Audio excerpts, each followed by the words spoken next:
Ada tradisi di Mesir menghanyutkan anak gadis ke sungai Nil. Kalau anak gadis tidak dihanyutkan, air sungai Nil tidak naik dan gandum tidak akan tumbuh dan masyarakat Mesir akan mati. Ada tidak budaya di Indonesia menghanyutkan anak gadis ke sungai Nil? Tidak ada. Di tempat kita menghanyutkan kepala kerbau, kepala kambing, karena jin di tempat kita itu seleranya rendah. Kepala kambing. Kalau Mesir kambing nggak laku, kambing. Kami maunya anak gadis, kata dia. Keren jin-jin Mesir itu. Maka gubernur Mesir waktu itu namanya Amr bin As. Siapa namanya? Amr bin As. Nama khalifah yang ada di Madinah Umar bin Khattab. Harus jelas. Nama gubernurnya Amr, nama khalifahnya Umar. Jangan nanti pas pulang cerita terbalik. Nama gubernurnya Umar, nama khalifahnya Amr. Amr bin As kirim surat. Wahai Tuan Khalifah, ini ada budaya di Mesir menghanyutkan anak gadis. Aku mau melarang mereka, mereka nggak mau. Karena kalau tidak dihanyutkan, sungai Nil tidak akan naik. Dan kalau sungai Nil tidak naik, gandum akan tidak tumbuh. Kalau tidak tumbuh, orang Mesir akan mati. Unjuk rasa besar-besaran. Apa unjuk rasanya? Beras mahal, beras mahal. Akhirnya Umar bin Khattab menulis secari kertas kecil. Kertas itu dilipat halus, dimasukkan ke dalam amplop. Amplopnya dimasukkan ke dalam amplop besar, bawa pulang menuju Amr bin As. Amr bin As membaca surat. Wahai Amr bin As, hanyutkan amplop kecil ini ke sungai Nil. Amr bin As penasaran, isinya apa?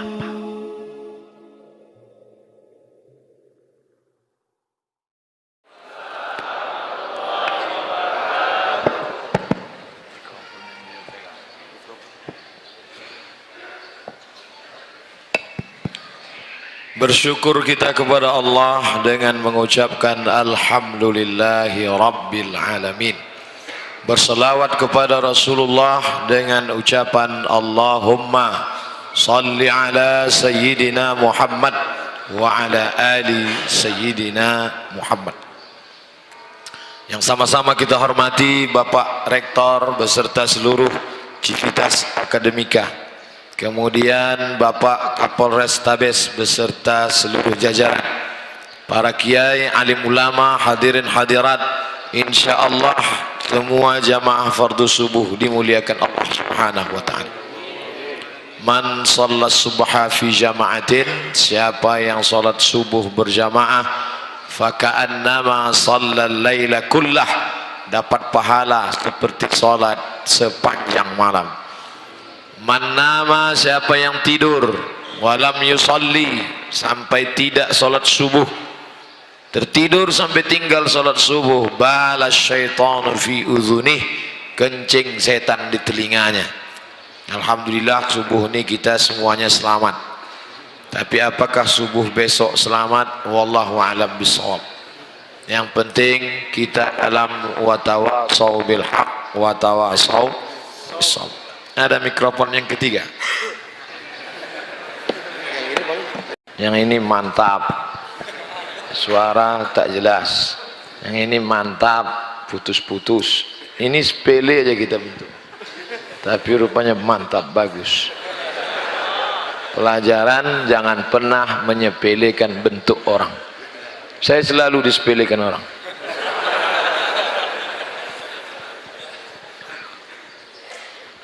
Innahum fityatun amanu bi rabbihim wa zidnahum huda. Itu penjelasan Allah tentang Ashabul Kahfi. Fityatun, anak muda. Sifatnya bagaimana? Amanu bi rabbihim, percaya kepada Allah Subhanahu wa taala. Masa muda salah satu dari rangkaian perjalanan kehidupan.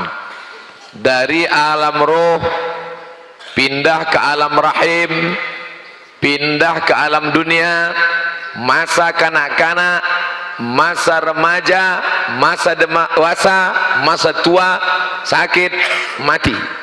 Semua orang pasti melewati masa muda. Tidak ada orang yang lahir langsung tua.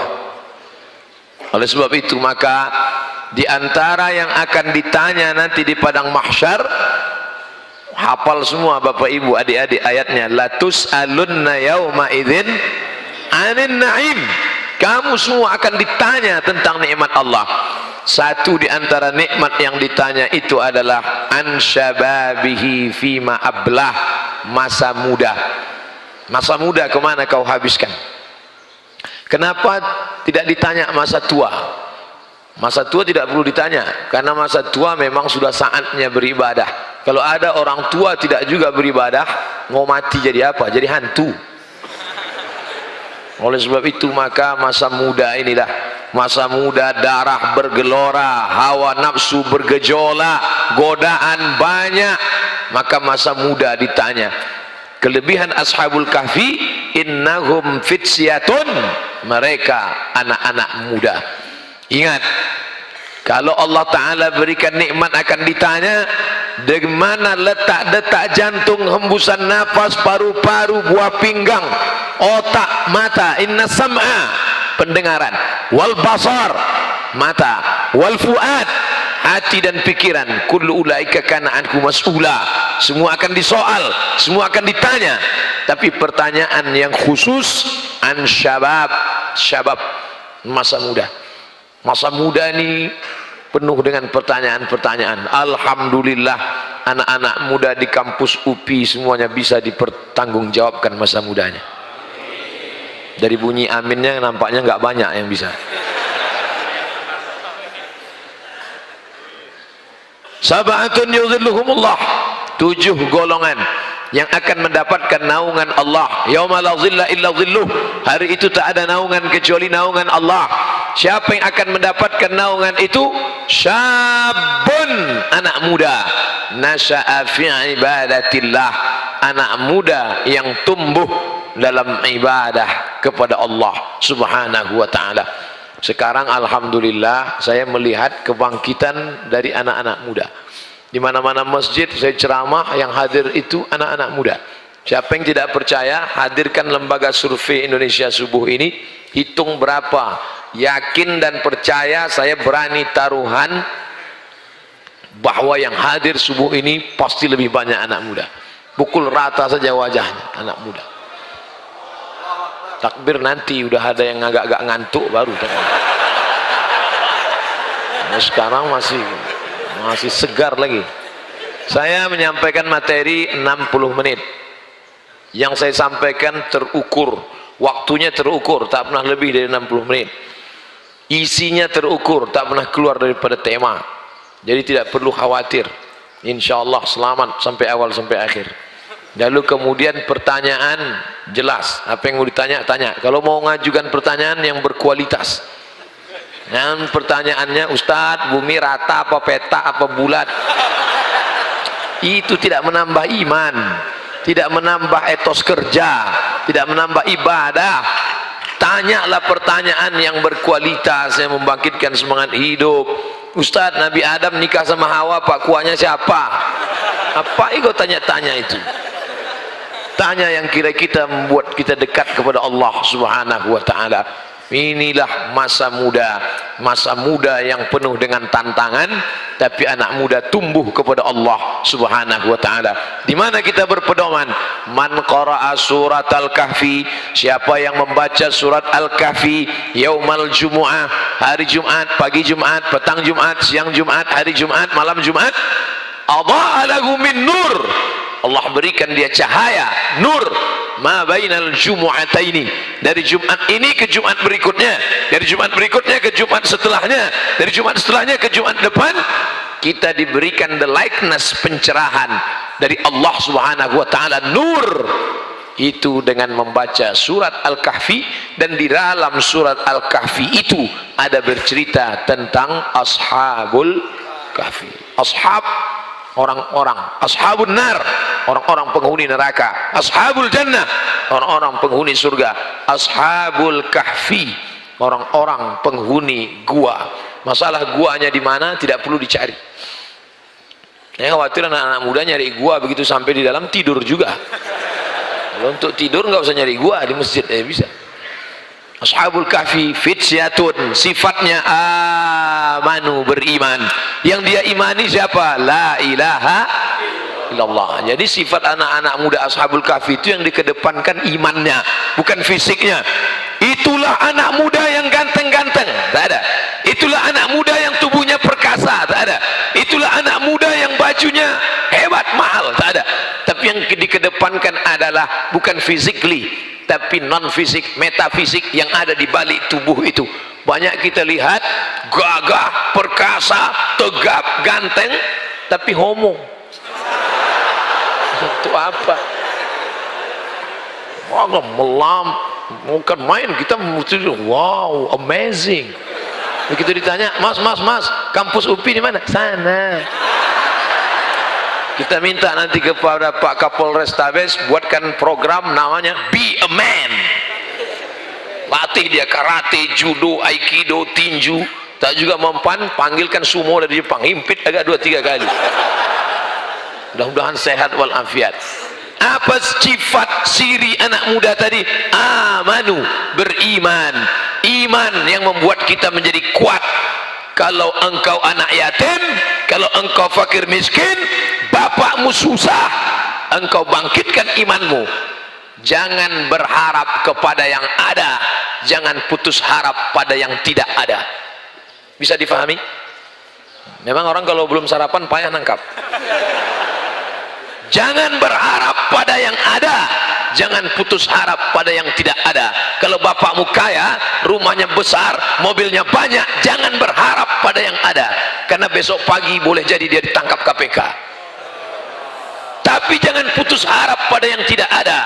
Kalau bapakmu susah, melarat, anak yatim, bahkan mungkin bapakmu tidak ada sama sekali, jangan putus harap pada yang tidak ada, karena ada dia yang maha ada. La ilaha illallah. Itu yang membuat engkau yakin dan percaya. Jadi kalian anak-anak muda, kalau nanti didudukkan di depan jenderal, di depan kiai, di depan tokoh masyarakat, yang kalian bangkitkan semangat itu. Karena kalau kalian lihat diri kalian, kalian akan down, jatuh. Berikut ini kata sambutan dari Presiden BEM. Bapak-bapak, ibu-ibu, dia down. Bangkitkan semangatmu.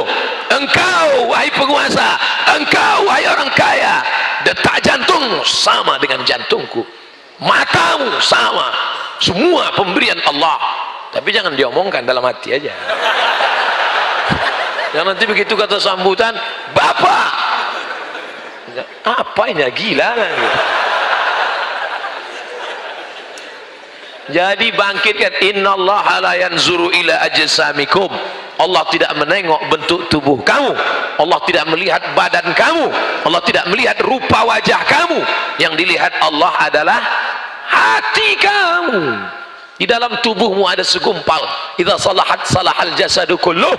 Kalau yang segumpal itu baik, maka yang lain ikut menjadi baik. Wa idza fasadat, kalau dia rusak, yang lain ikut menjadi rusak. Itulah yang dipandang Allah. Letak iman, letak marah, letak cinta, letak suka, letak duka. Kalau nampak laki-laki sedang termenung, sedih, gimana letak sedihnya? Apakah di mata? Apakah di telinga? Tidak, sedih itu ada di dalam. Itu yang mesti kau bangkitkan. Itu yang tidak bisa dibangkitkan oleh motivator. Diundang motivator, dibuat di acara di ballroom convention hall, dimatikan lampu, dihidupkan audio visual. Semangat, semangat, semangat. Begitu keluar, letoy loyo lesu. Itu yang tidak bisa dibangkitkan. Narkoba, artis-artis down, tidak bisa menatap dunia. Tapi begitu dia pakai, langsung ke depan. Are you ready to rock? Selesai karo narkobanya, down. Kurang dosis, tambah lagi, tambah sakau, mati. Apa yang membuat engkau semangat? Iman. Iman itu yang membuat Bung Tomo lantang berteriak, Allahu Akbar. Iman itu yang membuat Yusuf Makassar dicampakkan dari Sulawesi Selatan, bukan tanggung-tanggung, nun jauh di sana, di kampungnya Nelson Mandela di Cape Town, Afrika Selatan, dibuang oleh Belanda, tidak berduka, malah dibangunnya masjid besar di sana. yang dibantu oleh Presiden Republik Indonesia tegak berdiri di Afrika Selatan. Apa maknanya? Iman tidak membuat engkau berduka, pujian tidak membuat melambung, hinaan tidak membuat murung. Kalau pujian membuat engkau cerah, tiba-tiba hinaan membuat engkau down, berarti engkau belum beriman. Tidak ada beda di dalam pandangan matamu between lovers and haters. Ini baru update status sekali langsung cari berapa like-nya, yang gini berapa, yang gini berapa. Tidak usah pedulikan itu, karena engkau beramal bismillahi tawakkaltu ala Allah la haula wala quwata illa billah. Ciri sifat pemuda Ashabul Kahfi pertama, fitsyatun. Yang pertama, dia mesti muda. Mohon maaf bapak-bapak yang tua-tua, kalau mau pulang, pulang aja lah.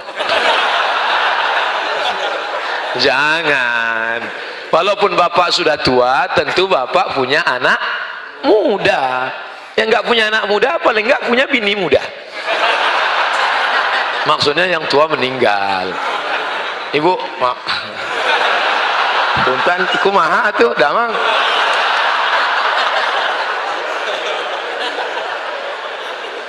Sebetulnya yang muda itu bukan fisiknya. Yang muda itu adalah semangatnya. Sumpah Pemuda, coba teliti siapa yang hadir Sumpah Pemuda itu. Apakah yang hadir anak muda semua? Tidak. Yang hadir itu orang-orang tua tapi jiwanya muda. Kadang-kadang kita melihat ada anak muda tapi isi di dalam panti jompo, bawaannya mau mati, letoy, duduk di kantin lontong sayur sampai dingin. Pas ditanya, dek, kok nggak dimakan? Lagi galau, Bu. La ilaha illallah Muhammad Rasulullah. Saya aja yang sudah tua begini, duduk saya di kantin, kenapa kamu galau? Dia nggak balas SMS, WA nggak dibalas, telepon nggak diangkat, SMS didiamin aja. Akhirnya saya susah. Saya aja yang sudah tua, tidak ganteng, kurus, hitam, duduk 5 menit di kantin, bolak-balik anak-anak gadis itu lewat aja. Ciri yang pertama, jiwanya muda. Yang kedua, di dalam dirinya ada iman. Iman itu yang membuat engkau tidak percaya astrologi. Ini anak muda masih percaya astrologi. Mohon maaf ya yang kita nggak jadi nikah. Kenapa? Ternyata setelah saya teliti, bintang kamu Pisces ikan, sedangkan aku Taurus kambing. Nampaknya kambing kalau dekat-dekat ikan masuk angin. La ilaha illallah. Engkau masih percaya dengan ikan. Engkau bisnismen, entrepreneur, datang lawan bisnismu ngajak, gimana bro deal pagi ini? Bentar ya, buka laptop dulu, langsung www.ramalan.com. Gimana letak imanmu? Di mana letak tauhidmu? Tauhidmu berkata la ilaha. Tidak ada pohon rindang, tidak ada bukit yang tinggi, tidak ada danau yang ada penunggunya, tidak ada berkawan dengan setan. Ini anak muda masih berkawan dengan setan. Pakai kris kecil ini, letakkan di dalam dompet, nanti kau punya percaya diri. Kalau mau menghadap jenderal-jenderal, mau menghadap pejabat-pejabat, mau menghadap orang-orang besar, masukkan di dalam dompet. Rupanya salah pasang, pas duduk patah, tertusuk pantat. Baru tahu tidak ada itu semua, itu benda saja. Ngapa orang membesarkan benda? Bila anda lahir bulan Mei, batu yang cocok untuk anda pakailah batu rubi berwarna merah, maka aura merah anda akan bangkit, wajah anda akan merah, biji mata anda akan merah. Kalau cuman biji mata merah, ikan busuk pun merah. Tidak usah lagi percaya dengan itu semua. Islam datang menafikan Lata, Uzza, Manat, Hubal, Jibti, Tagut, Naham. Semuanya tidak ada apa-apanya. Yang ada kuasa hanya Allah Subhanahu wa ta'ala. Tapi nanti jangan gara-gara ini pulang dari sini, besok kuliah nggak mandi pagi. Ditanya sama dosennya, kamu nggak mandi? Allah tidak memandang fisik kita. Yang dipandang Allah hanya hati kita. Ini namanya meletakkan dalil tidak pada tempatnya. Makanya ketika kita melihat wajah kita di cermin, apa yang kita katakan? Allahumma kama hasanta khalqi fahassin khuluqi. Ya Allah, sebagaimana sudah kau perbaiki bentuk fisik wajah tubuhku, maka perbaikilah akhlak budi pekerti hatiku. Alhamdulillah subuh ini dua-duanya sudah baik. Fisiknya sudah bersih, badannya sudah bersih, pakaiannya bersih. Anak muda semuanya bersih. Fityatun, anak muda. Fisik, anak muda itu fisik. Amanu, mental. Dua-duanya baik. Fisiknya bagus, mentalnya bagus. Pak Ustadz, kami ini anak muda, tapi rasa-rasanya berat Pak Ustadz. Kenapa berat? Hawa nafsu Pak Ustadz. Ya, anak muda ya ada hawa nafsu. Kakek-kakek 70 tahun aja ada hawa nafsu. Ada hawa nafsu. Jadi gimana mengendalikan hawa nafsu ini Pak Ustadz? Alimu auladakum as-sibahah, berenang. Warrimaya, memanah. Warukubul khail, menunggang kuda. Alhamdulillah ketika saya datang ke Bandung, diajak oleh Agim menunggang kuda. Oh, itulah yang paling mengerikan. Sengaja dicarikan AA kuda yang udah pensiun. Udah nunggu sakratul maut. Karena kalau kuda yang masih muda dia melompat, dalam hati saya, ya Allah jangan sampai kuda ini melompat. Kalau sampai dia melompat jatuh, sakitnya nggak seberapa, malunya. Apalagi streaming seluruh Indonesia nonton. Makanya begitu turun, alhamdulillah selamat. Saya tanya, berapa kuda yang paling murah? 70 juta. Makanya yang belum bisa naik odong-odong aja dulu. Udah mahal Pak Ustadz, berkuda ini mahal. Oke, memanah murah. Saya di rumah alhamdulillah ada busur 2, mereknya Casio, dikasih orang. Casio. Oh, kemarin waktu saya ke Papua, mohon maaf, ada teman yang SMS, tolong titip 3. Yang pertama apa tuh? Supit. Yang kedua panah. Yang ketiga yang berat, koteka. Akhirnya yang saya beli cuma 2 aja, panah dengan sumpit. Adapun itu pas dia tanya, nggak beli, XL semua, saya bilang. Nggak ada ukuran kamu kan S, saya bilang. Nah, oleh sebab itu maka memanah ini anak-anak muda, memanah. Pak Ustadz, mana pun mahal juga busurnya. Jadi olahraga yang cocok untuk apa kami? Berenang. Sungai ada di Bandung kan? Nggak ada. Sungai, pergi sungai. Pagi naik ke atas jembatan, berenang ke bawah. Insya Allah berenang agak 2 jam. Puasa sunat, yang nafsunya bergejolak, awan nafsu, puasa sunat. Senin, Kemis. Apalagi anak-anak kampus, kalau sampai 8 hari nggak makan pagi, udah 800.000 bisa disimpan. Save. Insya Allah kalau kalian puasa sunat, nafsu ada, tenaga nggak ada. Nanti ketika kawan, bro, ada cewek cantik tuh, udah nggak kelihatan. Awalnya udah lemas aja udah. Itu yang pakai baju merah kayak semangka. Jam-jam segini kalau ngelihat baju hijau kayak melon aja semuanya. Artinya apa? Ini hawa nafsu. Fityatun, mereka anak muda, amanu, imannya kuat, wazidnahum huda, kami berikan mereka hidayah. Kami memberi mereka hidayah. Tapi ini jangan dibalik. Ini banyak anak muda yang balik. Bro, ente nggak sholat, Allah belum beli saya hidayah. Ente masih pacaran. Itulah sebenarnya saya sudah lama mohon pada Allah, tapi hidayah belum datang juga. Ini orang yang begini otaknya melintang. Siapkan cawannya, siapkan gelasnya, airnya akan diturunkan Allah Subhanahu wa ta'ala. Maka ajak kawan yang belum ngaji. Ustadz Somad itu LCMA, dia ustadz, tapi Abdul Somad hanya menceramahi orang yang sudah sholat, orang yang sudah baik. Betul? Ini yang di depan saya ini kan orang baik-baik semua nih. Biasa orang baik nggak ngaku. Tapi di sana masih ada anak muda yang masih pacaran, masih ada anak muda yang belum tersentuh masjid, masih ada anak muda yang belum sholat, masih ada anak muda yang pakai sabu-sabu, narkoba. Siapa yang menyentuh dia? Kalian yang menyentuh dia. Sentuhlah dia tepat di hatinya, dia akan milikmu untuk selamanya. Oleh sebab itu maka kalian yang ngajak dia, bro ente kapan sholat, dengan bahasa yang santun, yuk sholat yuk. Hari kedua nggak juga berhenti, ente kapan sholat, nggak juga, aku ada cerita loh. Apa ceritanya? Dulu temanku itu kaya, punya uang banyak, motornya hebat, pacarnya cantik, nggak sholat. Sekarang mana dia? Mati.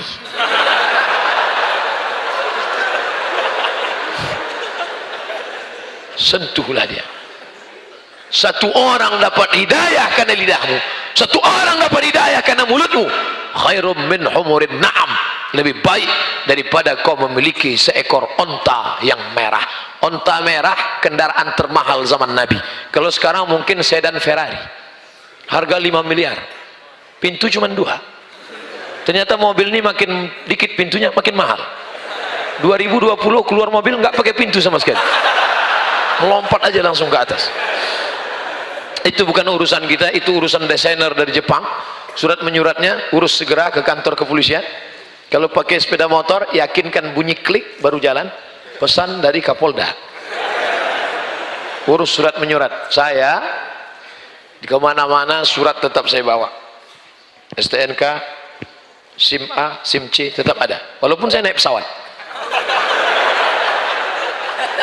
Mana tahu sampai di satu daerah tiba-tiba supir drivernya sakit perut, yang lain nggak ada, kita yang bawa kan.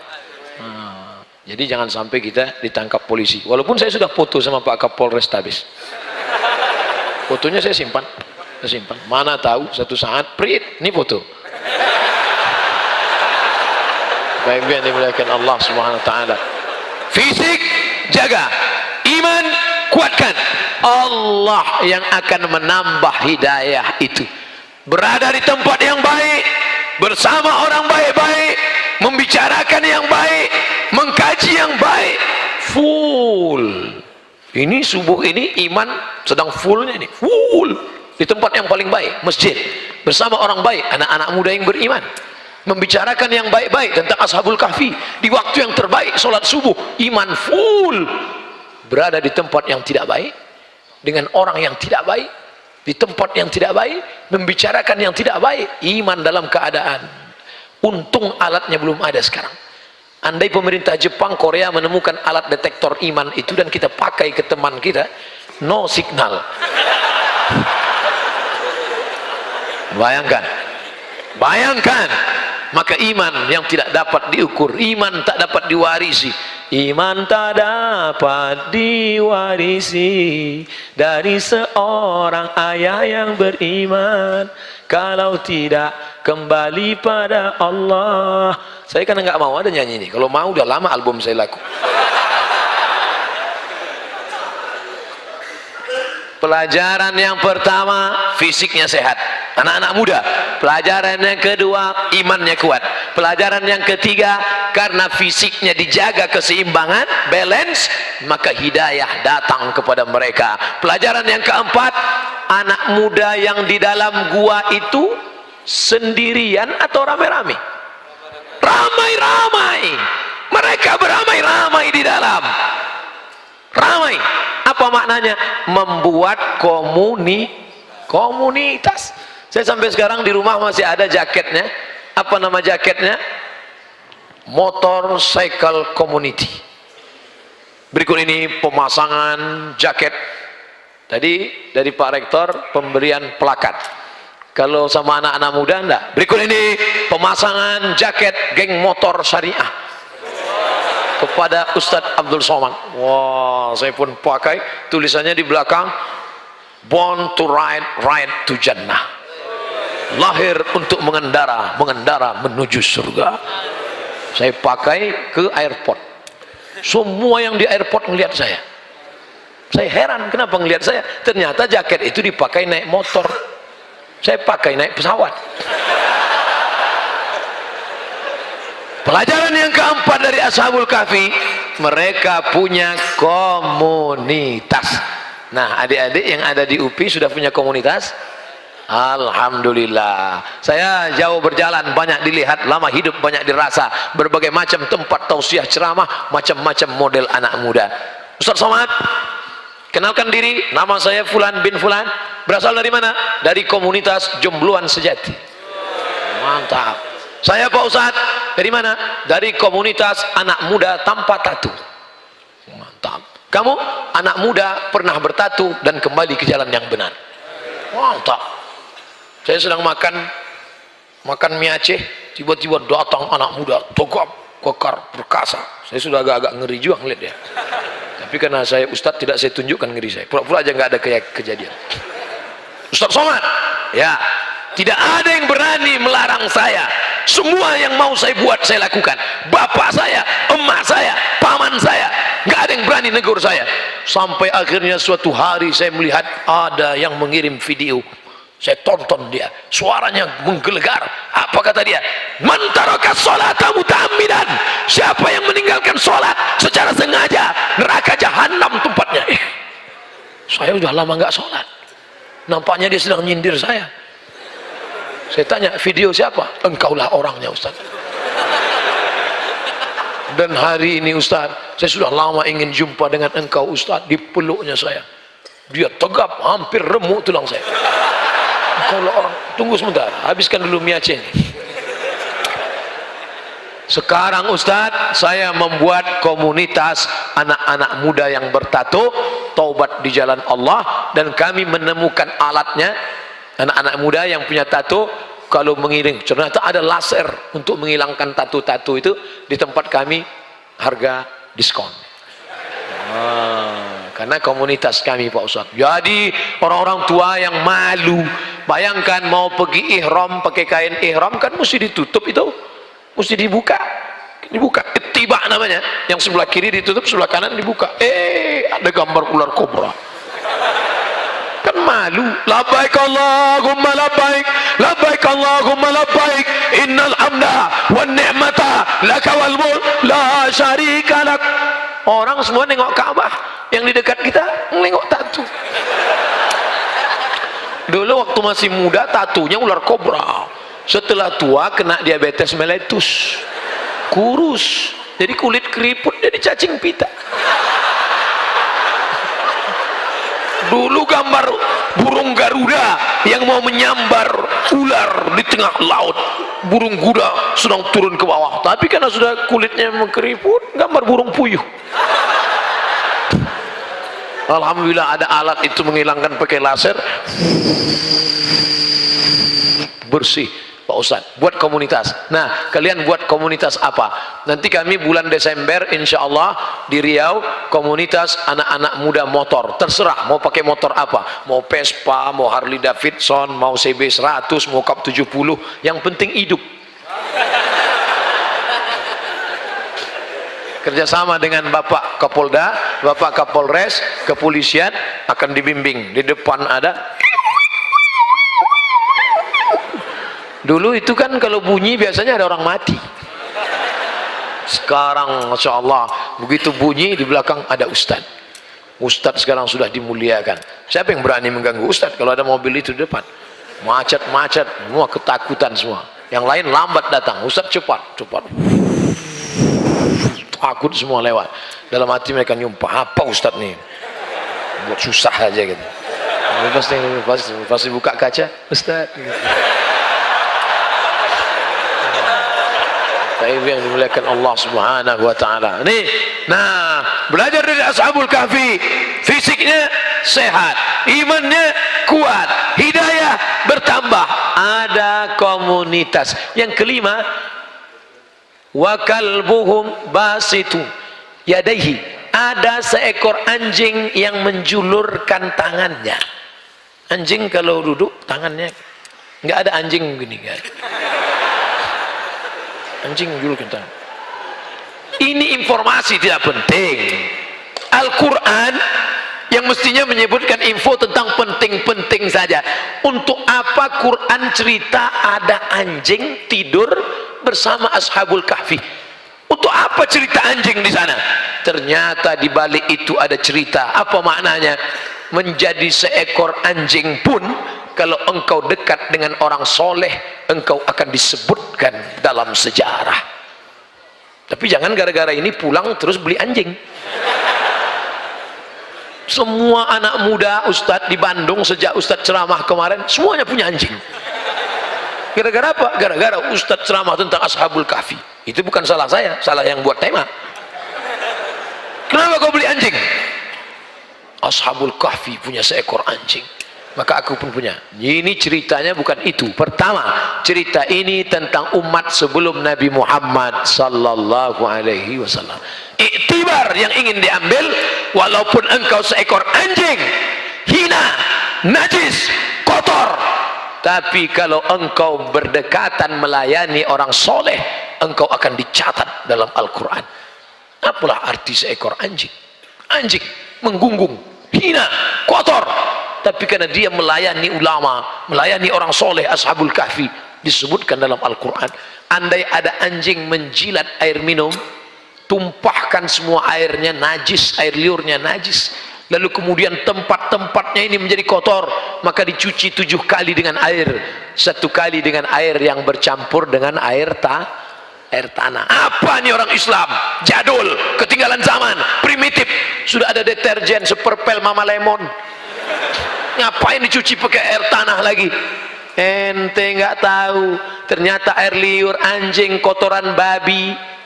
Ustadz jangan sebut yang kotor-kotor lah di masjid. Oke, air liur anjing, kotoran babi. Ada sensornya.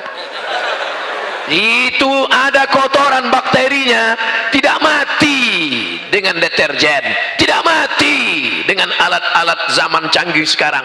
Tapi ketika disiramkan air tanah, ternyata di dalam tanah ada bakteri, dan bakteri dari anjing dan babi dibunuh oleh bakteri dari tanah.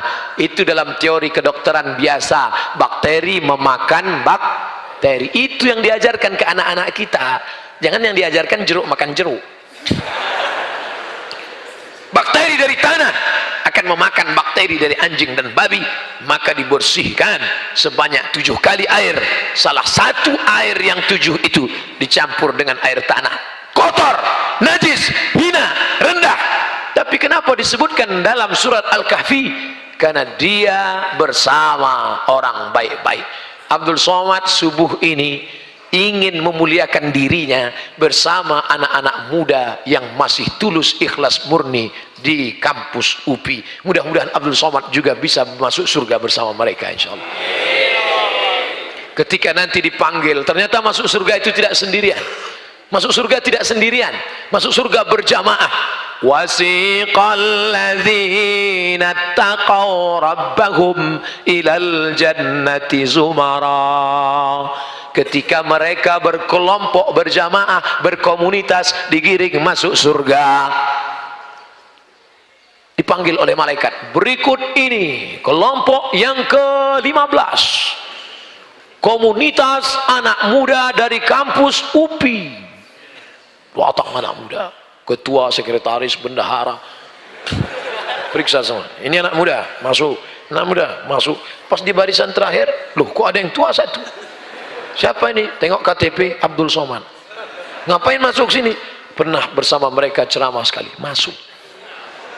Ternyata kita masuk ke dalam komunitas orang baik-baik.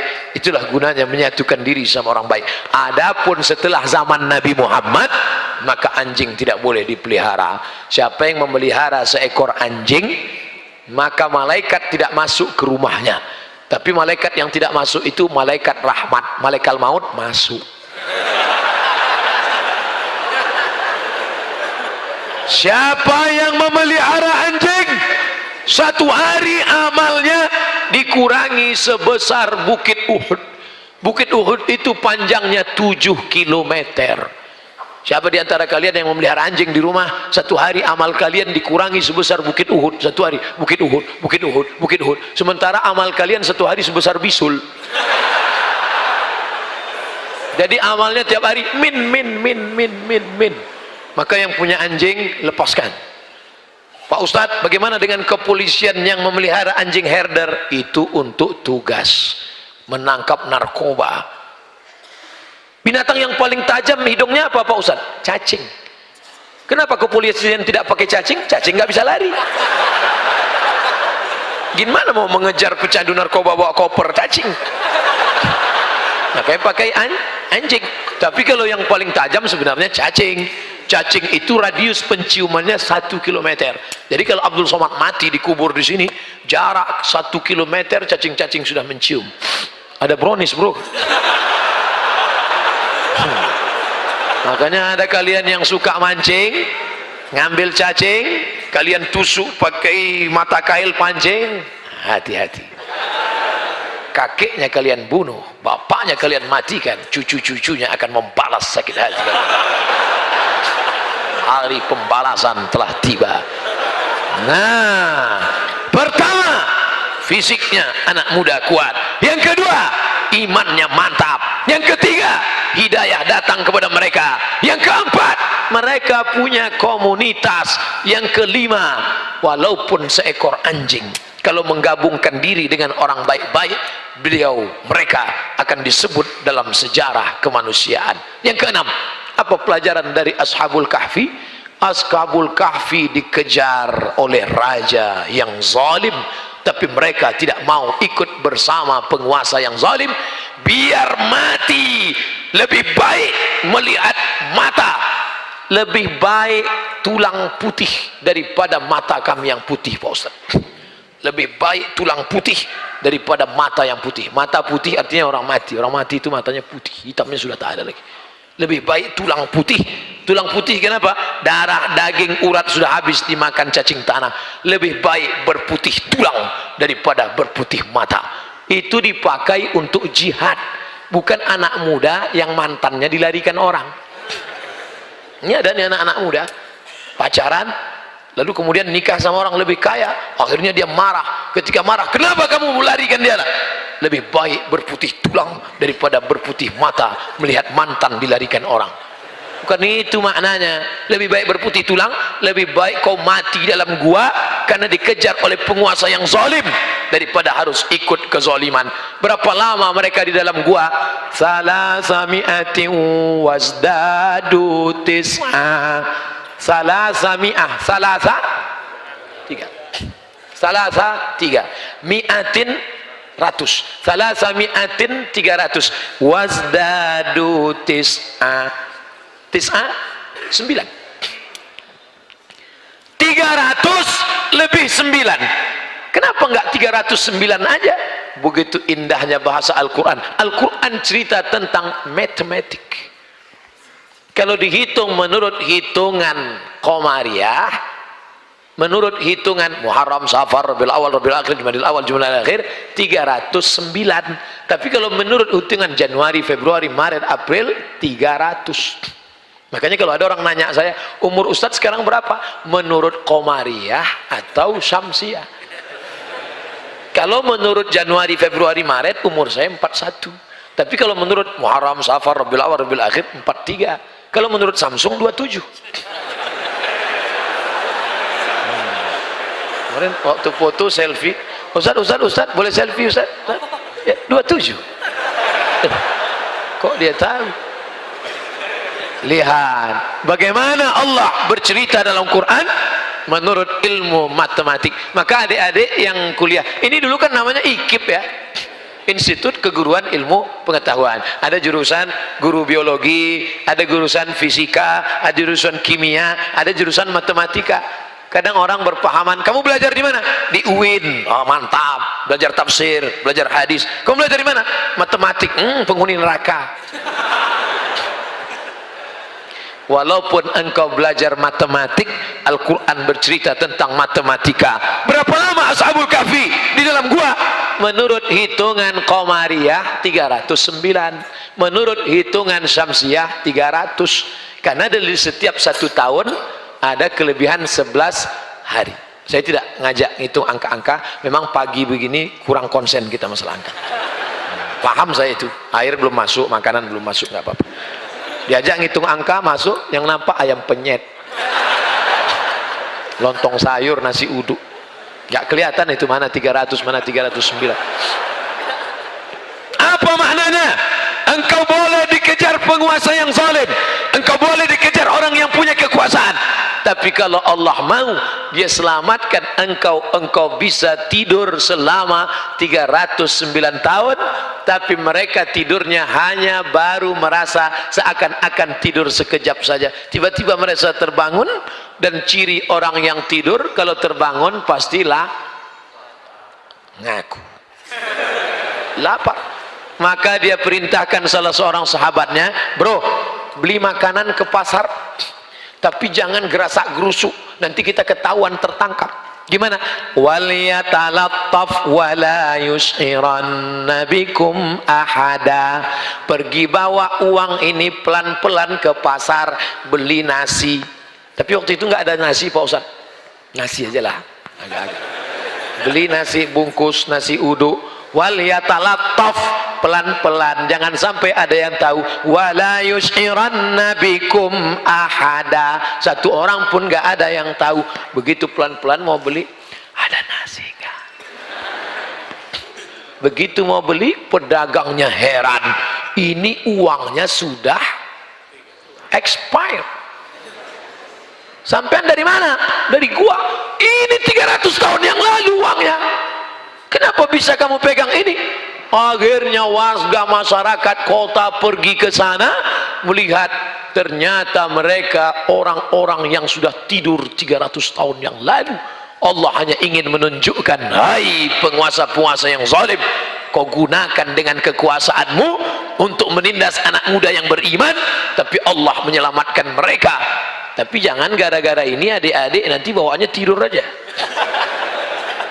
Ente kenapa nggak jadi aktivis? Kenapa nggak aktif di BEM? Kenapa nggak aktif di seminar? Kenapa nggak aktif di Lokakarya? Lebih baik berputih tulang daripada berputih mata. Bangkit semangat, itu cara Allah menyelamatkan. Mukjizat datangnya di akhir cerita, betul? Mukjizat datang selalu di akhir cerita. Lihat perjalanan Musa alaihissalam sampai di tepi Laut Merah, Firaun mengejar dari belakang. Apa kata pasukan Musa? Ya Musa, inna lamudrakun, kita pasti tertangkap Musa. Di depan Laut Merah, di belakang pasukan Firaun, mati kita Musa. Ini nampaknya kita tidak mati kita Musa, habis kita Musa. Kalla, kalla, sekali-kali tidak. Mereka tidak akan menangkap kita. Inna ma'iya rabbi sayahdin, Allah akan memberikan aku jalan. Akhirnya dipukulkannya tongkatnya, tiba-tiba terbelah Laut Merah kataudil azim, sisi kiri dan kanannya seperti bukit yang tinggi. Jadi jangan bayangkan tiba-tiba datang jembatan, bukan, tapi laut itu, mereka jalan di bawah permukaan laut, tepian laut itu seperti, Ustadz pernah lewat di situ. Kata orang Mesir, ini kata orang Mesir, nanti kalau naik kapal laut ke Saudi Arabia waktu haji, di mana terasa ombaknya yang besar, terombang-ambing, disitulah tempat Musa memukulkan tongkatnya dan tenggelam Fir'aun di sana.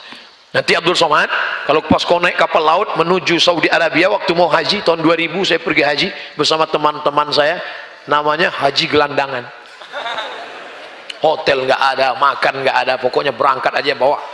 Sampai pulang, teman saya di Yogyakarta menuliskan kisah perjalanan itu dalam satu novel yang indah, tapi judulnya mantap, Haji Backpacker, ditulis oleh Agung Irawan, itu sahabat saya di Mesir. Haji Backpacker, dulu Haji Gelandangan.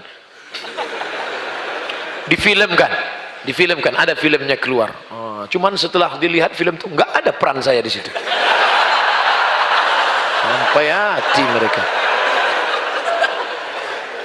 Malam perjalanan itu terombang ambing, dipukul ombak, diempas gelombang. Setelah pulang teman Mesir nanya, Abdul Somad, gimana perjalanan ke Saudi Arabia kemarin melewati Laut Merah? Di mana terasa gelombangnya yang besar? Perasaan dari awal sampai akhir gelombangnya besar terus. Kita tidak disuruh untuk mencari di mana Musa, di mana tempat itu. Yang penting kalau membaca kisah dalam Al-Quran, yang kita ambil itu adalah substansi makna pelajarannya. Apa pelajaran yang kita ambil? Bahwa setiap zaman pasti ada orang baik dan orang tidak baik. Di zaman Adam ada Kabil, ada Habil. Karena sekarang banyak anak-anak muda mengutuk nasib. Ustadz, kenapa saya hidup zaman sekarang ya? Kenapa saya nggak hidup zaman Nabi Muhammad? Orang yang ngutuk nasib kayak ente ini, anda hidup zaman Nabi Muhammad pun tidak akan bersamaan sama Nabi, pasti sama Abu Lahab. Zaman Nabi Adam ada Kabil, ada Habil. Banyak perempuan di atas. Tadi saya ngeliat di bawah saja. Pertanyaan saya, kenapa perempuan nggak ngaji? Ternyata UPI memuliakan perempuan. Perempuan diletakkan di tempat yang mulia. Ini laki-laki.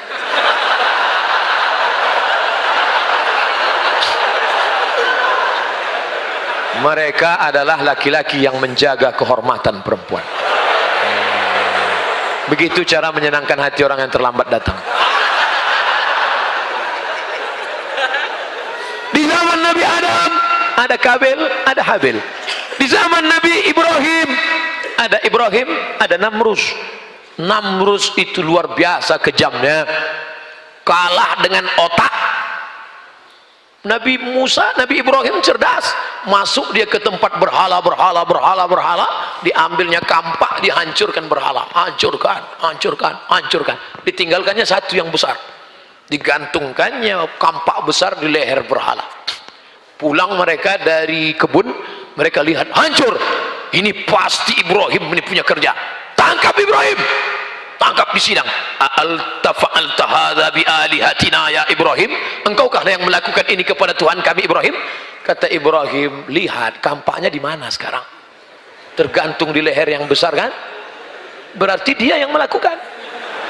Ibrahim pakai otak. Ternyata orang yang punya kekuasaan kalau kalah pakai otak, dia main otot. Tangkap Ibrahim, bakar dia, kumpulkan semua kayu-kayu, bakar.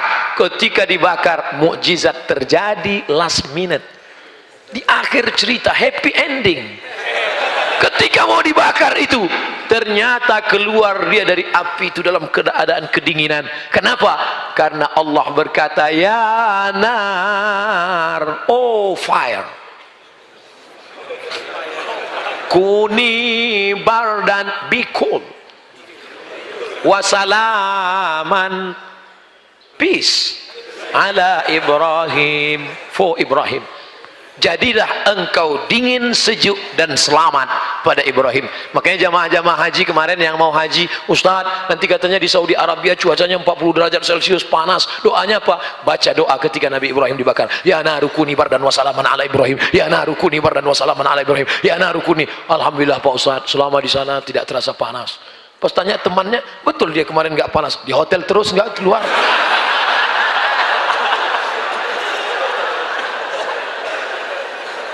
Ternyata yang membakar Ibrahim, apa yang terjadi dengan Namrus? Kematian Namrus jelek, hina, rendah, nggak ada apa-apanya. Seandainya ada dulu seorang raja perkasa, matinya disambar geledek, keren kan? Bam, mati. Enak menceritakannya. Ini enggak. Namrus itu matinya tahu kenapa? Nyamuk.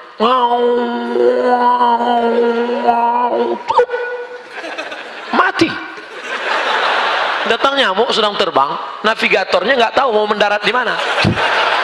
Dilihatnya ada terowongan. Bro, kayaknya airport, masuk.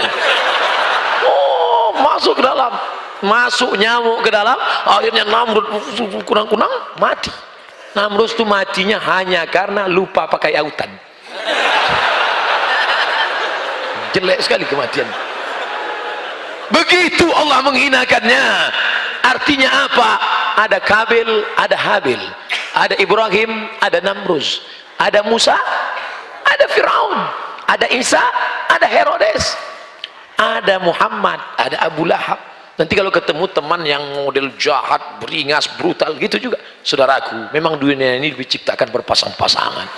Ada Kabil, ada Habil, ada Musa, ada Firaun, ada Muhammad, ada Abu Lahab, ada aku dan ada kamu. Jadi jangan merasa heran kalau di suatu zaman itu ada saja, karena dunia panggung sandiwara, dan di atas panggung itu ada saja yang 5 itu tetap ada. Ada penguasa yang zalim, Firaun. Ada orang kaya yang pelit, Qarun. Ada orang yang hebat, otaknya cerdas, tapi dibuat menjilat kepada penguasa, Haman. Ada ulama, tokoh agama, tapi menggunakan fatwa untuk mendukung Fir'aun, namanya Bal'am. Tapi ada anak muda yang perkasa, selalu tertindas, namanya Musa. 5 itu selalu ada. Lalu kami yang perempuan ini, Pak Ustadz, di mana posisi kami? Iya juga ya, kita ulang lagi. Kenapa perempuan tidak punya peran? Ada penguasa yang zalim, Fir'aun. Ada orang kaya yang pelit, Qarun. Ada orang cerdas tapi ilmunya diabadikan untuk penguasa yang zalim, Haman. Ada tokoh agama tapi fatwanya dipakaikan untuk Fir'aun, Bal'am. Ada anak muda yang senantiasa berjuang tapi tertindas dan mati dalam perjuangannya, Musa. Lalu kami, Pak Ustadz, tinggal pilih mau jadi istri Fir'aun atau istri Musa.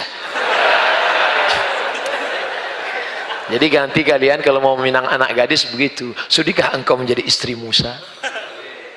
Apa kata dia? Aku sudah dipinang Fir'aun.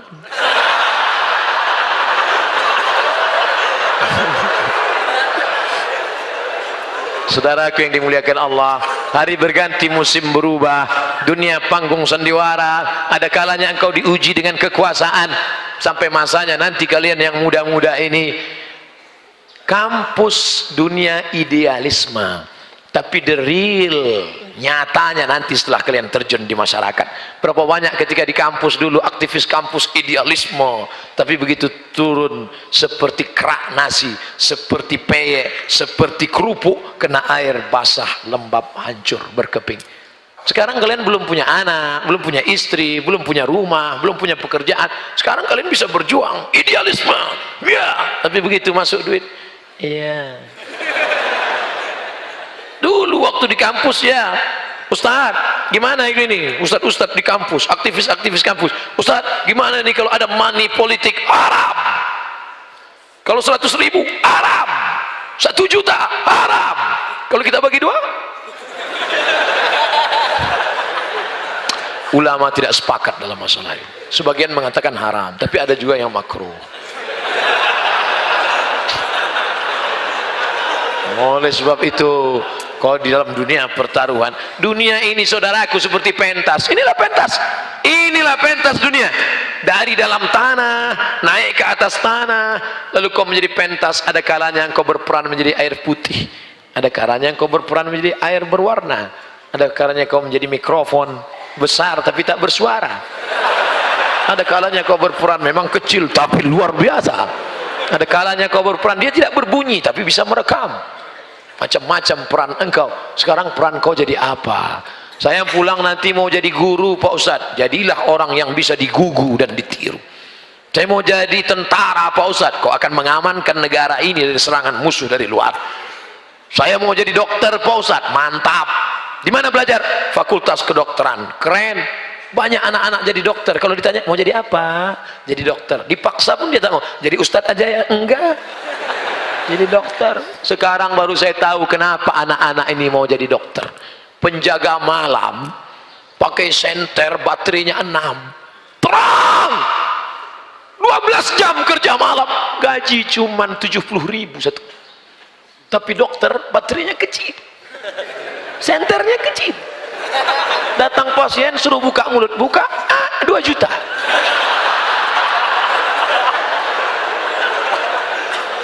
Telinga kanan 1 juta, telinga kiri enggak apa, takut nambah. Tukang martelnya palu godam besar, besi, gagangnya kayu, berkeringat dari pagi sampai pukul melompat 1 hari 50.000.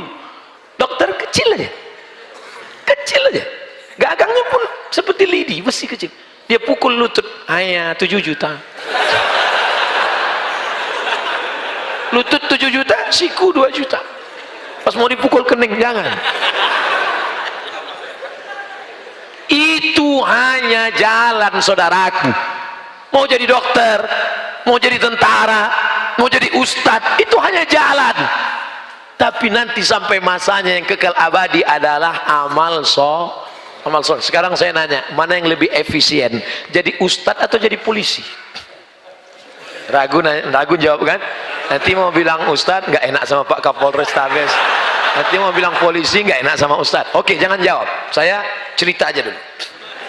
Saya jadwal ceramah khotib Jumat. Saya jadwal khotib Jumat. Terlambat. Akhirnya karena terlambat, hari Jumat kalau tablik akbar masih mau nunggu. Kalau hari Jumat Ustadz nggak ditunggu. Langsung naik khotib pengganti. Saya terlambat tentu di sop paling belakang. Begitu masuk masjid sampai di sop paling belakang, sop belakang anak-anak kecil ngelihat saya, mereka ketawa. Tidak ada yang segan sama saya. Mereka nggak kenal, nggak dengar pengajian. Tak lama setelah itu datang polisi. Polisi terlambat juga, lebih lambat dari saya, karena mereka menjaga lalu lintas. Begitu lewat Pak Polisi, anak-anak itu langsung diam. Ada satu yang mau ribut. Kira-kira mana yang lebih efisien dakwahnya, Ustadz atau polisi? Apa maknanya? Apapun seragam kalian, itu hanya jalan, wasilah, cara, tapi kalian pakai untuk menolong agama Allah Subhanahu wa ta'ala. Mau PNS, mau BUMN, mau aktivis, apapun, itu hanya jalan, itu hanya sarana, tapi tujuan terakhir adalah li'i'la'i kalimatillah. Maka kalau engkau menjadi anggota dewan, pakai kekuasaan untuk menolong agama Allah. Kalau ingin menjadi penguasa, pakai menolong agama Allah. Ini Ustadz ini kayaknya mau kampanye ini. Enggak. Saya tidak kampanye. Untuk apa saya kampanye? Saya enggak kampanye jadi pilih orang, hampir jadi. Saya bukan orang politik. Saya tidak pernah menyebut nama, saya tidak pernah menyebut angka, saya tidak pernah menyebut warna, saya tidak pernah menyebut partai. Saya hanya ingin umat ini berpartisipasi dalam dunia demokrasi. Allahu Akbar. Karena dalam dunia demokrasi, apa kata Presiden Insinyur Soekarno dulu, kita bukan negara Islam, kita bukan kerajaan, kita demokrasi. Hai kalian yang ingin menyuarakan Islam, masuk kalian ke parlemen, perjuangkan melalui jihad konstitusi. Anak-anak muda, sekarang kalian tidak bisa karena pendaftaran sudah tutup untuk April 2019. Tapi nanti 5 tahun, 10 tahun ke depan, kalian ingin berjuang di sana. Kalian tidak ceramah di sana, tapi kalian parlemen, parle dari bahasa Prancis, artinya bicara. Saya tidak bisa bahasa Prancis, bisanya bahasa Arab dan Inggris. Je ne parle pas français, parle anglais, arabe. Parle artinya bicara. Nampaknya surat tilang sudah keluar. Tadi dimulai tepat jam 5, sekarang pas jam 6. Makanya bunyi langsung jam, dan ini pun datang. Terukur. Ceramah saya insya Allah terukur. Isinya terukur. Waktunya terukur. Sampai 1 jam ini apa yang saya sampaikan bisa difahami? Enggak pun bisa ngangguk aja. Ya.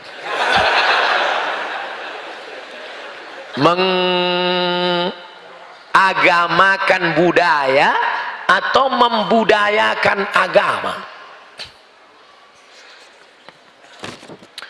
Ada budaya itu adalah hasil cipta karya karsa manusia. Kita sepakat dengan itu? Di Mesir ada budaya menghanyutkan anak gadis ke sungai Nil. Ustadz datang. Nggak, saya kira ada pengajian lagi, itu Ustadz yang kedua. Belum. Oke, saya jawab. Kalau datang, suruh tunggu di luar. Datang. Cipta, karya, karsa, itu disebut dengan budaya. Bukan wahyu dari Allah. Maka agama tidak bisa dimasukkan dalam kajian budaya.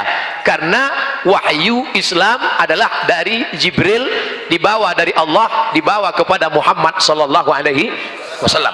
Jadi jangan nanti dicampur adukkan antara agama dan budaya.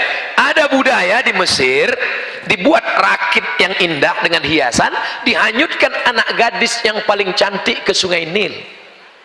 Kisah ini bisa di dalam buku, judulnya Al-Bidayah wan Nihayah. Al-Bidayah wan Nihayah. Judul lagunya Al-Bidayah wan Nihayah, buku sejarah besar. Nama penulisnya Abul Fida Ismail Ibnu Katsir, yang menulis tafsir Ibnu Katsir. Ada tradisi di Mesir menghanyutkan anak gadis ke sungai Nil.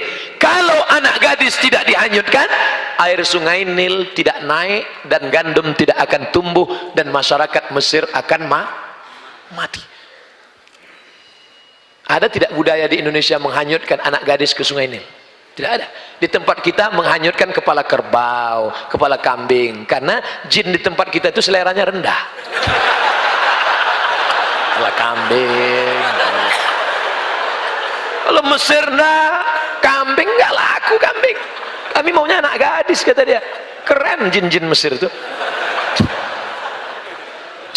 Maka gubernur Mesir waktu itu namanya Amr bin As. Siapa namanya? Amr bin As. Nama khalifah yang ada di Madinah Umar bin Khattab. Harus jelas. Nama gubernurnya Amr, nama khalifahnya Umar. Jangan nanti pas pulang cerita terbalik. Nama gubernurnya Umar, nama khalifahnya Amr. Amr bin As kirim surat. Wahai Tuan Khalifah, ini ada budaya di Mesir menghanyutkan anak gadis. Aku mau melarang mereka, mereka nggak mau. Karena kalau tidak dihanyutkan, sungai Nil tidak akan naik. Dan kalau sungai Nil tidak naik, gandum akan tidak tumbuh. Kalau tidak tumbuh, orang Mesir akan mati. Unjuk rasa besar-besaran. Apa unjuk rasanya? Beras mahal. Beras mahal. Akhirnya Umar bin Khattab menulis secari kertas kecil. Kertas itu dilipat halus, dimasukkan ke dalam amplop.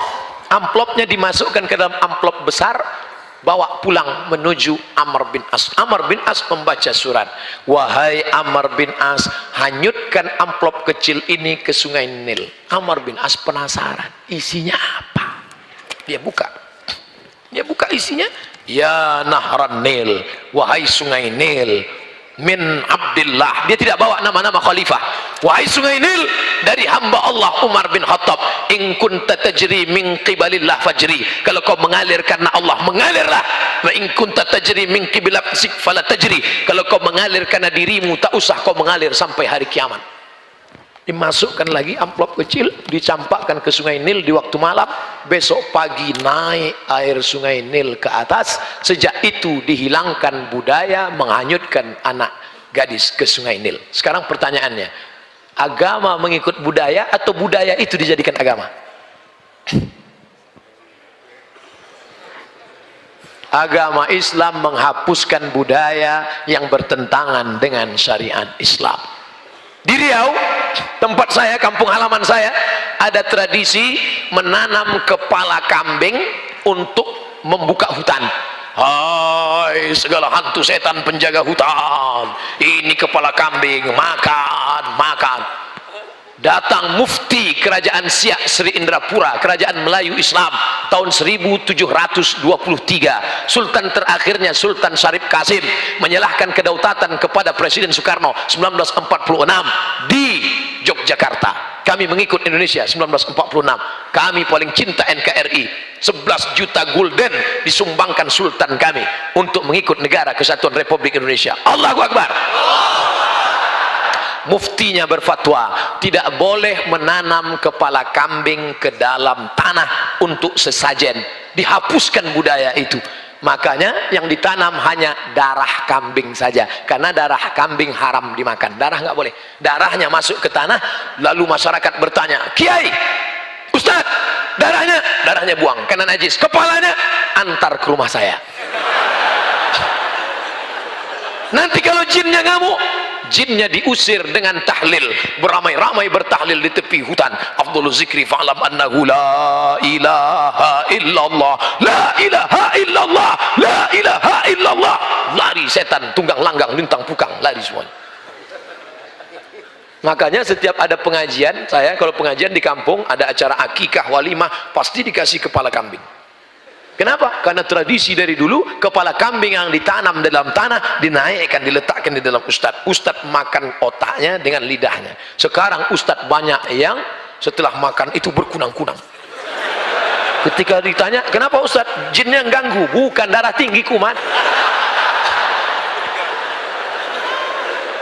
Dari kisah yang terjadi tentang budaya di Mesir dengan yang terjadi di kampung halaman saya tentang menanam kepala kambing, bisa difahami tentang jawaban ini? Itu enaknya ceramah di komunitas Civitas Akademika, siswa mahasiswi cerdas mereka. Yang nggak paham pun nganggu. Ustadz, berapa kami boleh melamar dan menghitbah akhwat? Haruskah kami bergelimang harta dulu baru bisa membahagiakan si dia?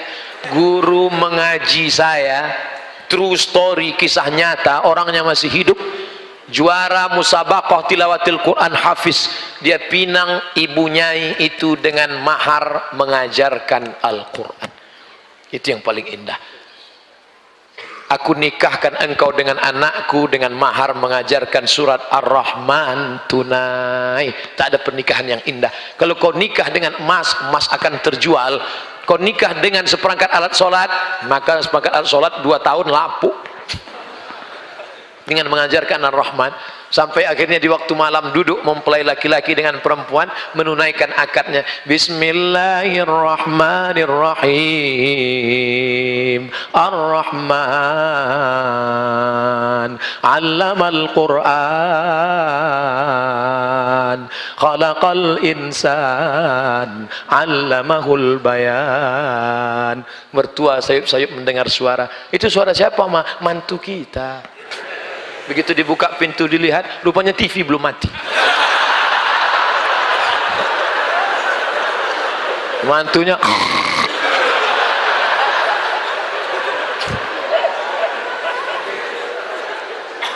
kalau calon mertuanya ngaji, calon mantunya ngaji, connect.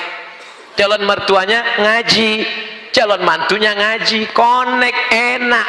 Yang enggak enak nih calon mantunya ngaji, calon mertuanya matre.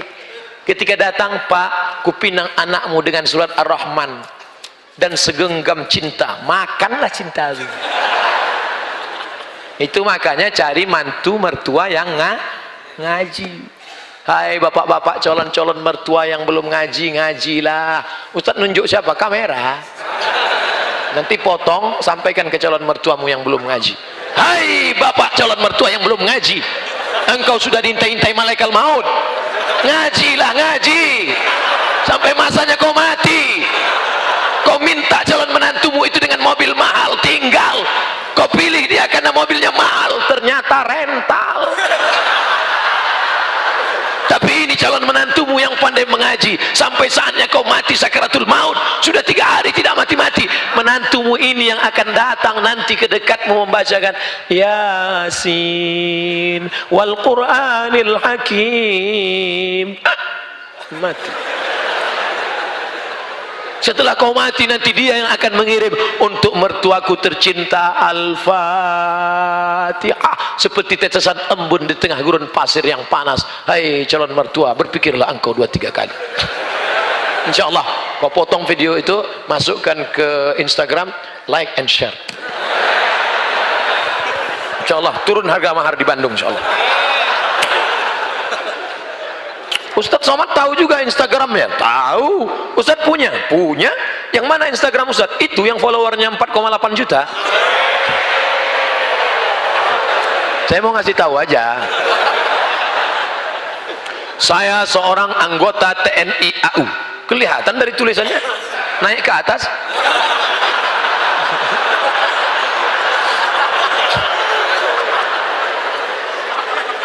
Sebagai petugas juru bayar, yaitu mengurus gaji, remunerasi, pembagian jatah, koperlap, dan pinjaman bank dari sejak tahun 2015. Bagaimana hukumnya Pak Ustadz? Sementara itu adalah perintah atasan.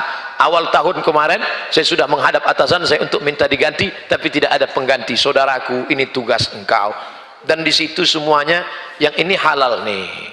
Yang remunerasi halal, ngurus gaji halal, pembagian jatah koperlap halal. Tinggal yang jadi masalah pinjaman bank. Beralihlah ke bank syariah, menenangkan, mengatasi masalah tanpa masalah. Pegadaian syariah. Hai saudara-saudaraku yang masih terjebak dalam riba, beralihlah ke bank syariah. Hai gubernur-gubernur, bupati-bupati yang pemegang saham, sudah ada 3 bank yang berubah menjadi bank syariah. Yang pertama Bank Aceh Syariah, yang kedua Bank NTB Syariah, yang ketiga Bank Nagari Sumatera Barat. Tinggal menunggu sedikit lagi final syariah, dan insya Allah Bank Riau Kepri Syariah. Insya Allah kalau berubah, umat akan terselamat dari riba. Bank syariah. Engkau baik, sholat, tapi kau makan riba, anakmu dikasih makan riba, lalu kemudian dibelikan sepiring nasi uduk berubah menjadi setetes darah, darah masuk ke jantung, jantung menyemburkan darah naik ke otak, otak anakmu hitam gara-gara makan riba. Nasiyatin kadzibatin khati'ah. Heran saya anak saya ini Pak Ustadz, otaknya kotor aja, tertulis di sini otak kotor. Gara-gara kau kasih makan riba. Kenapa doa tidak kabul? Ya Allah, ya Allah. Doa tidak kabul gara-gara apa? Mat'amu haram, lidahmu makan riba. Ayyuma lahmin, setiap daging di badanmu, nabata min haramin, tumbuh dari yang haram, fannaru aulabih, tempatnya api neraka jahanam. Ditimbang nanti di akhirat, Abdul Somad, berat engkau 50 kilo, yang halal 20 saja. Berapa lama kau diobok-obok dalam neraka jahanam? Nauzubillah. Duit riba, duit riba, duit riba, kau bawa ke Makkah, menangis di pintu Ka'bah. Labbaik Allahumma labbaik, labbaik Allahumma labbaik, labbaik Allahumma labbaik. Itu pasti pembimbingnya dari Sumatera. Kalau dari Bandung lembut. Labbaik Allahumma labbaik, labbaik la syarika laka labbaik. Innal hamda wan ni'mata lak wal mulka la syarika lak. Makanya kalau saya dekat sama pembimbing dari Bandung, Bumi Pasundan, suaranya lembut, nah itu kan ngantuk mereka kan, saya ambil mikro, mari saya membimbing. Labbaik Allahumma labbaik, labbaik Allahumma labbaik. Mau pelan mau keras, insya Allah sama-sama mabrur, amin. Tapi ternyata gara-gara kau pakai uang riba, labbaik Allahumma labbaik, labbaik Allahumma labbaik, apa kata malaikat? La labbaik wala sa'daik. Kau tidak dapat haji mabrur, zaduka haram, karena berangkat dengan uang hak. Makanya jamaah haji banyak tapi tidak ada perubahan. Ciri haji mabrur itu apa Pak Ustadz? Ciri haji mabrur ada perubahan. Heran kita Pak Ustadz, Pak Haji nggak ada perubahan. Dulu sebelum haji pakai celana pendek, sekarang nggak pakai celana sama sekali.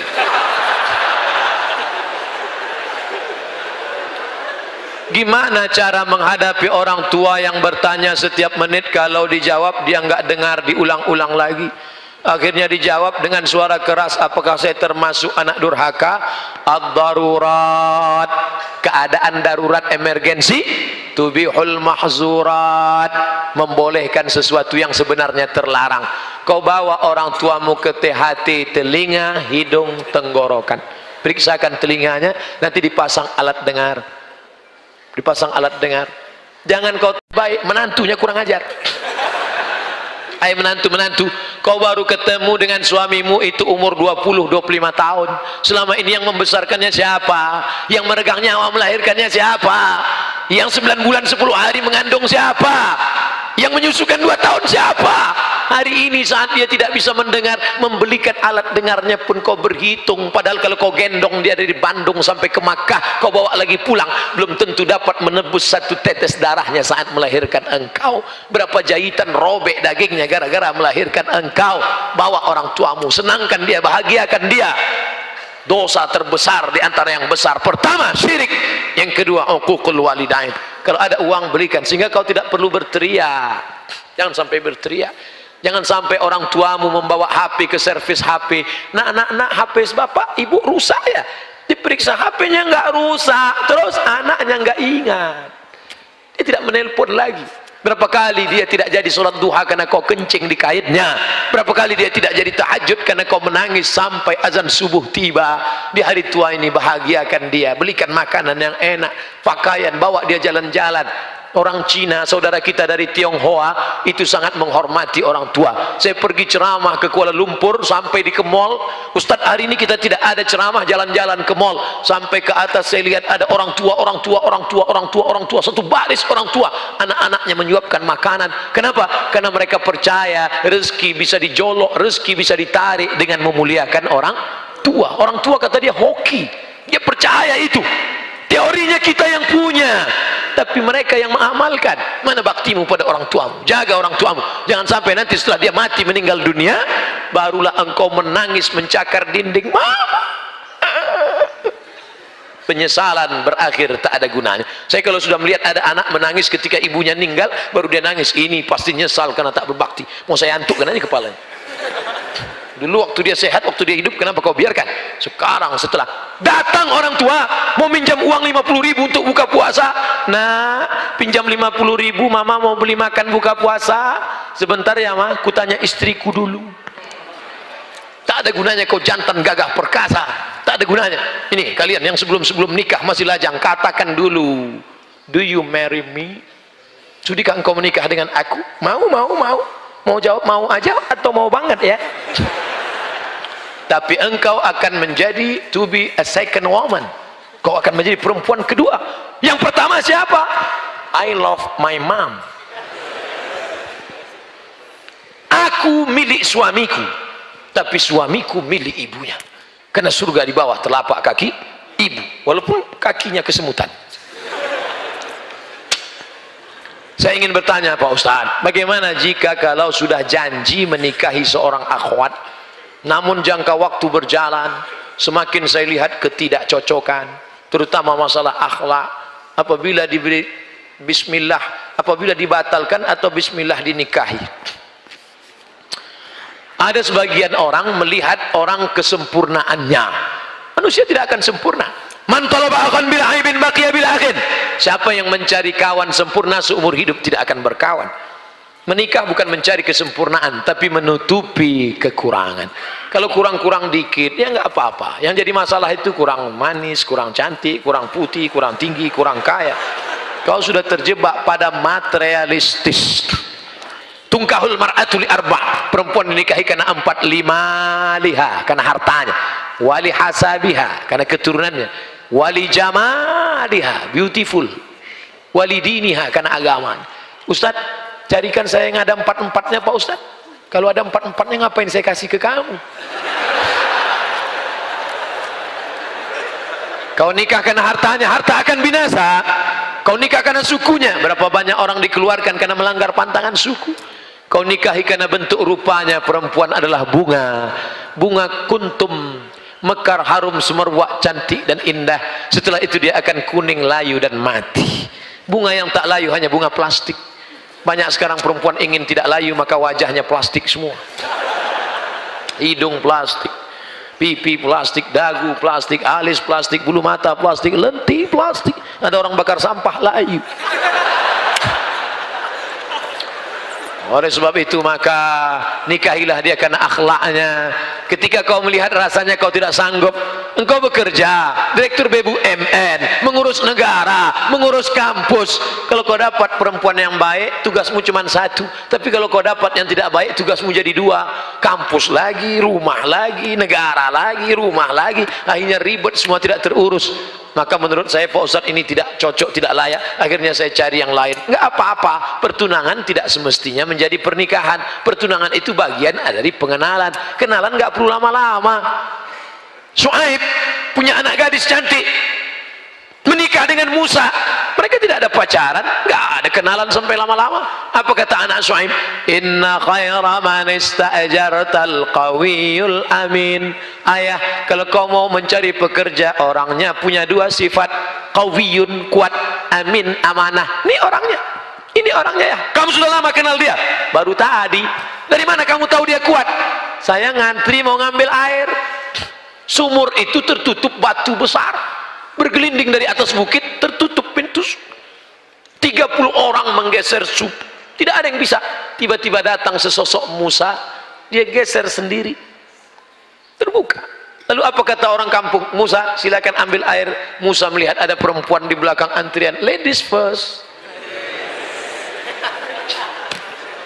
akhirnya perempuan itu mengambil air. Tentu kalau sudah tertanam budi, pisang emas bawa berlayar, masak sebiji di dalam peti, hutang emas dapat dibayar, hutang budi dibawa mati. Ya, akhirnya termakan budi. Maka kalau kau mau mengambil hatinya, tanam budi dulu. Jangan bertanam tebu di tepi bibir, cuman lipstick ngomong manis aja.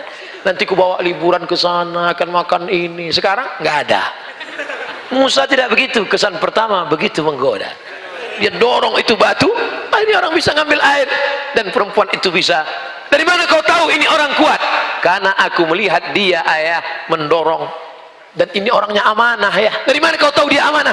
Tadi saat kami berjalan, aku di depan, dia di belakang. Bertiup angin kencang. Zaman dulu perempuan kalau bertiup angin kencang nampak lekuk tubuhnya. Dan Musa menundukkan pandangan berkata, perempuan kau di belakang, aku yang di depan. Perempuan zaman dulu begitu, angin bertiup baru nampak lekuk tubuhnya. Yang sekarang nggak ada angin pun kelihatan. Akhirnya mereka sampai ke tujuan. Syuaib berkata, dari mana kamu tahu Musa ini orangnya kuat dan amanah? Dia kuat karena sekali dorong, dan dia amanah karena dia tidak mau aku di depan karena nampak lekuk tubuhku. Berapa lama mereka berkenalan? Hanya dari sumur ke rumah. Engkau kenalan sama dia sudah berapa lama? Sudah 2 tahun, habis cap jempol semua dari ujung rambut sampai ujung kaki. Pacaran-pacaran omong kosong, bohong. Ketika pacaran ya hati-hati ya, awas jatuh, awas. Begitu sudah menikah, mana mata kau tadi? Maka kalian yang soleha tidak perlu jauh mencari laki-laki yang soleh. Di mana mereka? Di bawah ini mereka. Kalian pantau dari atas, lihat baik-baik. Yang bawah tak perlu melihat ke atas, karena mereka yang akan memilih kalian. Dilihatnya dari bawah. Enak nanti kalian ceritanya. Anak kalian pun enak cerita. Papa, gimana kenal sama mama dulu? Dulu ada tablik akbar di Masjid UPI. Siapa yang ceramah? Ustaz Abdul Somad. Mana Ustaz itu sekarang? Udah mati dimakan cacing. Terus gimana mama? Mama bisa kenal sama papa? Mama sudah ngelihat dari atas. Terus pas turun ke bawah, aku tidak mencari engkau, kau tidak mencari aku. Allah mempertemukan kita. Gimana bisa ketemu? Sama-sama nyari sendal di tempat rak yang sama. Pas lagi nunduk, kepala mama naik kepala. Pas naik ke atas, indah.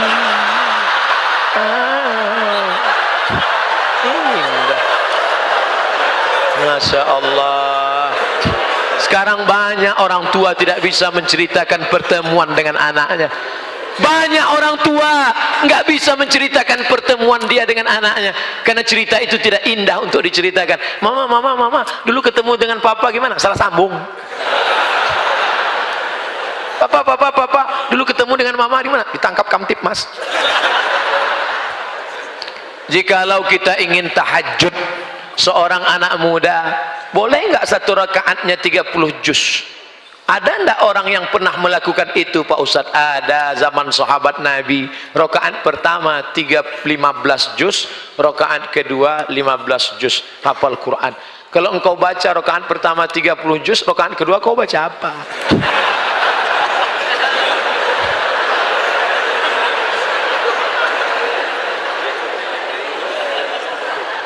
Gimana sholat sunat bisa 15 juz gimana? Saya nggak hafal Quran, kan ada Quran digital. Download Quran digital, sholat ngelihat boleh. Mana dalilnya sholat ngelihat apa boleh? Ada seorang laki-laki namanya Zakwan. Siapa namanya? Bukan za, pakai zal. Letakkan ujung lidah di gigi atas. Zakwan. Ada za, ada za, ada ja, ada lo. Jadi jangan sama. Ini nanti ijazah. Namanya Zakwan. Zakwan jadi imam dan dia melihat mushaf. Itu dalil boleh sholat melihat mushaf. Maka nanti lihat. Tapi letak kantong, jangan terlalu banyak gerakan. Letak sini. Yang letaknya di belakang, tersepit pula. Masuk. Ghairil maghdubi alaihim waladdallin. Amin. Bismillahirrahmanirrahim. Alif lam mim. Dzalikal kitabu la raiba fihi hudal lil muttaqin. Tapi HP-nya dinonaktifkan. Ya nanti ada masuk. Ya sebentar.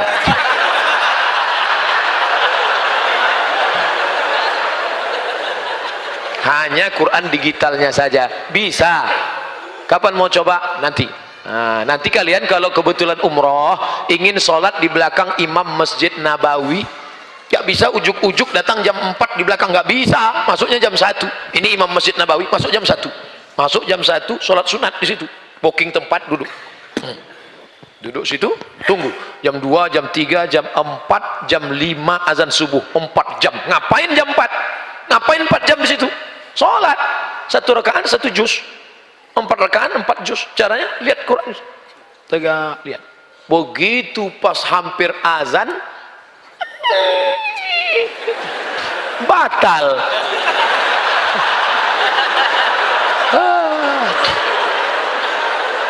Coba lagi besok malam. Enggak ada yang sia-sia. Bacaan Qur'anmu dalam masjid itu bernilai i'tikaf insyaallah. Amin. Tadi dimulai jam 5, sekarang jam 6.30, 90 menit kebersamaan kita di masjid ini. Pertama bernilai i'tikaf, yang kedua bernilai jamaah, yang ketiga dibanggakan Allah kepada para malaikat. Naik malaikat menjumpai Allah lalu bertanya, apa kerja mereka? Mereka duduk di rumahmu, berzikir, mengingatmu, mendengarkan ayat-ayatmu.